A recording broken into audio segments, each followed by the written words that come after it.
eggwanga lino Uganda emyaka giyisa 36 nga Katonda lironze okwesigamizibwako enkyukakyuka y'ensi y'ebyomwoyo. Ekigambo ekyo njagala abasebo ne banyabo kiwulikike bulungi gimuli. Enkyukakyuka y'ensi y'ebyomwoyo kiba kitegeeza nti ensi y'omwoyo, obulamu bw'omwoyo buliko ekikyamu. Era kyemuba mulaba ensi yonna gyeva gyekoma, tewali mirembe mu mitima gy'abantu, teri mirembe mu maka, teri mirembe mu mawanga. Waliwo ekikyamu ku nsi. Ng'akabonero akalaga nti olw'ekizibu n'okusingira ddala kusooka nga kiva ku kukyamizibwa kw'enjiri ya Yesu Kristo kuli mu nsi kati. Amadiini amakanisa gali mu nsi kati mbategeeza abasibe ne banyabo, amadiini amakanisa gali mu nsi kati gava mu kuulya Katonda.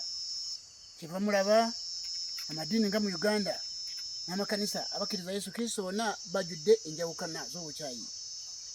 Kabonero kanene akalaga nti baakyama bava muko. Kyema bategeeza nti kati wenjogerera wano tiwasaana kubeera musumba yenna oba munadiini yenna mu nsi ayogera ku revival y'ekkanisa.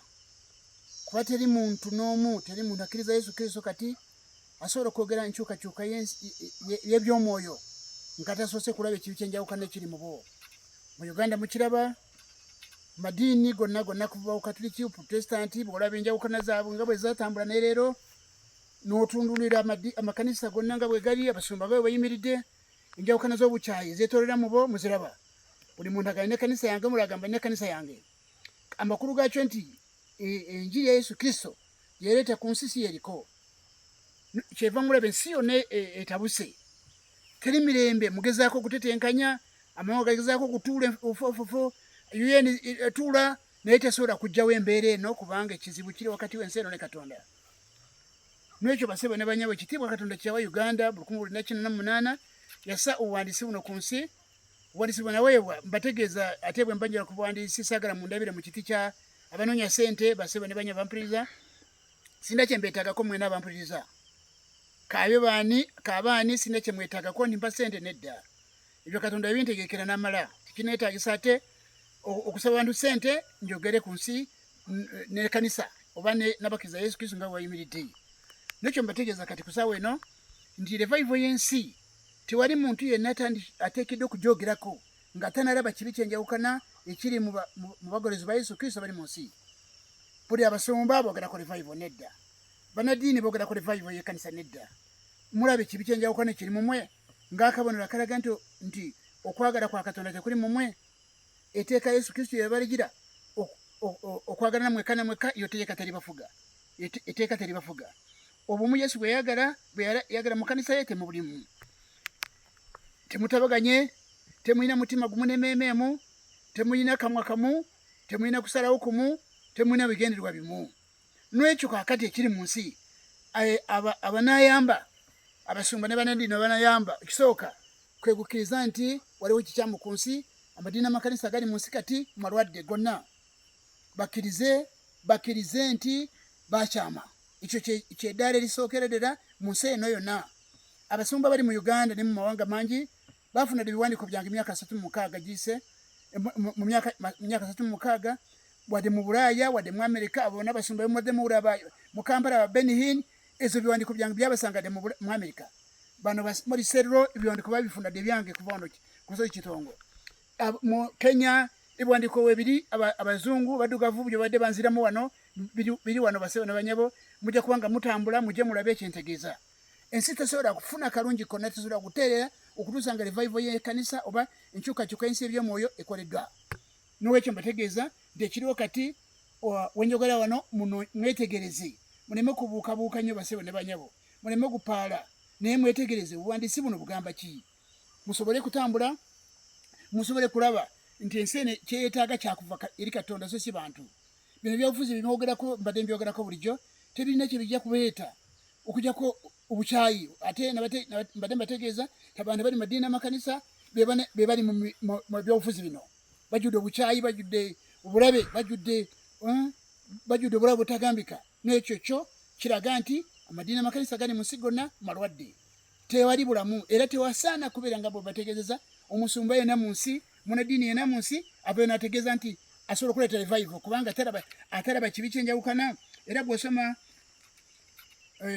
ebbaluwa yokubiri ya Petero essula esooka kuva ku lunyiriri olw'omusanvu n'otwakula omwenda ojja kukiraba nti omuntu atalaba enjawukana atalaba bukyayi atalaba nti okwagala tekuliwo okwagalana tekuliwo oyo muzibe w'amaaso tasaanidde kwogerako revival y'ekkanisa abasumba lw'essente ze balina avaayo n'akugamba ngenda kuleeta revival nedda revival kubanga yennyini obulamu bwe tebwakyuka tebategeera enjiri kubanga singa bwakyuka obukyayi n'enjawukana eziri muwo nga bwe mulaba Kampala mulaba ekiri mu makati g'abasumba bano ba Kayanja bano baserwadda bano ba Bujingo bano ba Kiganda mulaba Basenyonga obukyayi buli mubo nga sinaleeta n'obwa Katoliki n'obwa Protestant n'olwaliro obukyalanda naye mbategeeza nti wateeka okubeerawo okumanya ensi eriko ekikyamu amasumba muyambe ensi eno muwanike mukkirize nti ekkanisa nwadde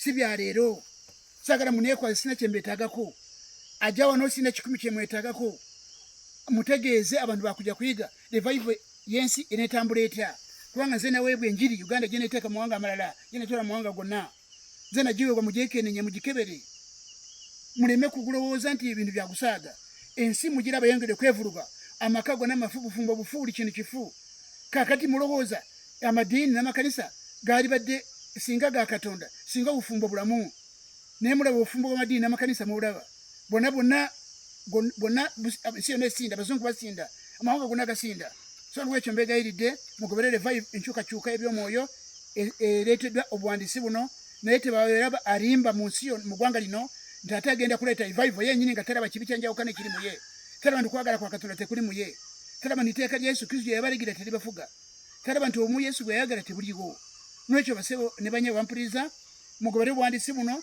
ne mwebuuze ensi etuuse kufuuka bweti amadiini n'amakanisa buli weyongera kubeera mangi mu nsi n'ebizibu weekomye kweyongera mu nsi kaakati ani gwe mulaba obuddukiro buliwa obuddukiro mubulina n'ekyo basebo ne banyabo mugobere obuwandiisi buno Katonda bayinzise okubugoberera bulungi okuwekenenya bulungi musobole okutegeera ensi ekole ki si Uganda yokka Uganda yarondebwa Katonda naye Uganda teraba ekitiibwa kyayo Uganda yagufuuka ekyobulambuzi ekusinga ebyobulambuzi byonna biri mu nsi yagufuuka ekyobulambuzi era basebe ne banyabo enkyukakyuka n'ey'obwomwoyo ejja kuleeta buli muntu kwensi yonna esobeddwa ensi yonna terina kyakuddamu ensi yonna terina kyakukola okutuusa ng'ensi yonna etegedde obuwandiisi buno bwakira mu Uganda bugamba ki kubanga bw'obina okuponya ensi eno era babusembereddeko bategedde kibulimu ababulimu bategedde kibulimu era mbasaba abali mu buwandiisi buno abakoledde buwandiisi buno abalinya ku lusozi luno batwale eddala ly'ogusabira ensi yonna amawanga gonna ogusobera ensi yonna okukyuka kubanga ensi yonna tesobola kuvamu ebiina ebizibu tebisobola kuva mu nsi eno okutuusa nga mukyuse manya nga mutegedde biri mu buwandiisi buno si kukyuka amadiini n'amakanisa tegalina njigiriza Yesu Kristo nedda enjigiriza ziri mu madiini n'amakanisa z'abantu zagunjibwa abantu si njiri ya Yesu Kristo yennyini singa njiri ya Yesu Kristo ba Uganda abakkiriza Kristo basingamu obungi amakulu gaakyo nti singa bwe bakkiriza njiri ya Yesu Kristo singa n'ensi y'abantu abalungi ate ng'erina emirembe egitogerekeka abantu nga balungi mbategeeza bagolozi madiini abali mu nsi kati babi nnyo n'okusinga bajjajjaffe abaali tebamanyi Katonda baali balungi mu nkolagana zaabwe okusinga bagolozi madiini n'amakanisa bali mu nsi kati mwebale nnyo